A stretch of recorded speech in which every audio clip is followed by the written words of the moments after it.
Apparently this thing does not like me. How much is left? 17 megabytes. But anyway, I'm gonna update you on my trip. So, it all started on this climb. And it was like up,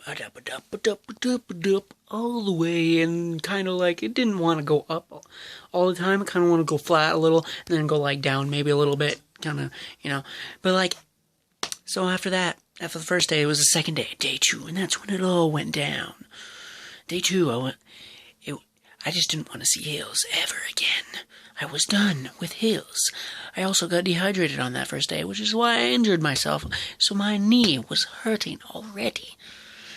Not to mention, my butt started to hurt because the seat was very thin, had no padding. And so, after that, my knee did not get me far. Same with my butt. I had to stand more often. And also sit through the pain. It started burning. It even got to the point where I was kind of numb. But then, the pain was just so excruciating, I had to take breaks. I had to take good breaks, like for a good 5 minutes, and then get back on. And I had to sit through the pain, and then I would have to take another break, because you can only take so much constant pain. I think, anyway. Anyways, I thought it would be a good idea. But then, it got to flats. Flats was kind of sort of up hills that didn't want to be a hill, but kind of sort of, just enough to slow me down, and it would impede my progress. Then I got stung by a bee, and then it was also 100 degrees that day. And so I was just miserable, in all ways, in pain, in tiredness, in soreness, and whatever else you might want to think of, conjure in your mind. And then, the 4th day happened. The most glorious day of them all. I wrapped a towel around my seat, which saved my butt a little bit. It did not hurt quite as much. It got through it a little better. And also, the uphill for the last mountain pass was so very quickly, and it just did not want to go flat or down. It wanted to go up. And then, when I got to reach the peak, it was a relief, and also very underwhelming. It was crazy, and I was glad.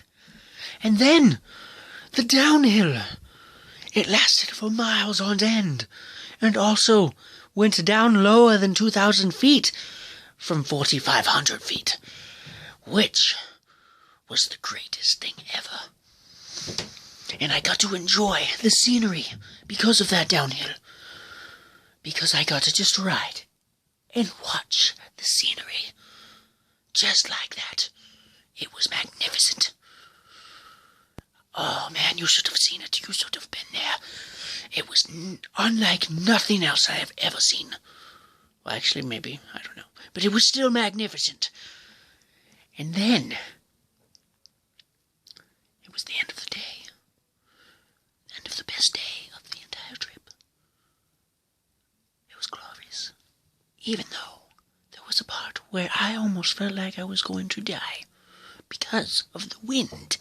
The severe side winds. Which, by the way, slowed me down that part of it because it was blowing in my face instead of from the side. Which it was very random from the side. It was like, and then I was like, oh no, there's a car. Need to keep myself on guard so I don't get into a car. Get into a car? Get run over by a car. And so, the next day happened, where it started to rain. I made it quite a good distance, but I finally made it too close to the coast, probably like 10, maybe 20 miles away. That's when I decided to call it good, because I didn't know my way around. All of the highways I seemed to find had no shoulder, and very dangerous, because there were cars going 40 or faster down the highway. Or I could have went through all of the cities and towns and stopped at almost basically every single block because of the intersections. And that would have probably taken another 2 days at least. So I just rode down the rest of the way and sightseed. Mostly on Whidbey Island, if you can pronounce that right. I don't know. But anyway, there's also other stuff I want to talk about. Like, being sad, kind of let down because you were like, I'm going to ask this girl out, and then you don't. Because you don't want to make things awkward at the group meetings that you go to every week. The church, whatever it's called. What is it called? Young adult group? I don't know. Young life. I don't know what the technical term is. But anyway. Not doing things like that. It also happened during the PAX days. Yes. I wanted to do some things. I wanted to take pictures. And I wanted to talk to people. And get to know some people who I might have found that I wanted to talk to. But I was like, no. I'm not going to do that. Because I was afraid. Stupid things like, I'm not good enough, or what if I'm not good enough? Am I good enough for that person? It's like, I think they're good enough for me. Based on first impressions. But I get freaking scared because I don't know if I'm good enough. Or if I'm going to do something wrong. Or scare them away. Or blah, blah, blah, blah, blah, blah. Yes. Or in situations where you already know each other and you see each other regularly. You don't want to make things awkward. You don't want them to not show up just because you're there and they don't like being around you anymore. Just because they're awkward around you or feel uncomfortable or whatever. You don't want that. I mean, I guess I'm thinking more than just about myself, even though I would like to just do that. But, stuff. Plus, dating is complicated nowadays, because people want things to be complicated. You can't be straightforward anymore. Which is unfortunate.